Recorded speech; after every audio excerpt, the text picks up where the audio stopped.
Mark Twain একটা কথা বলেছিলেন, "the two most important days in your life are the day that you are born and the day you find out Y."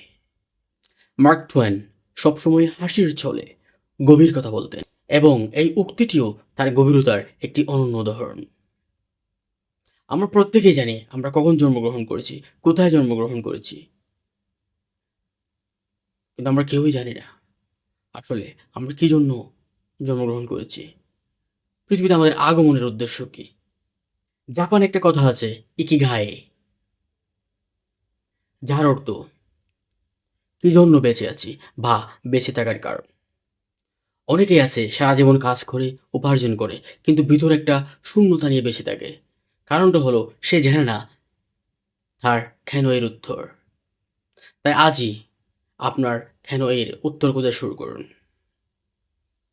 আবার mark টুয়েনের ভাষায় বলতে চায়, "The two most important days in your life are the day that you are born and the day that you find out why."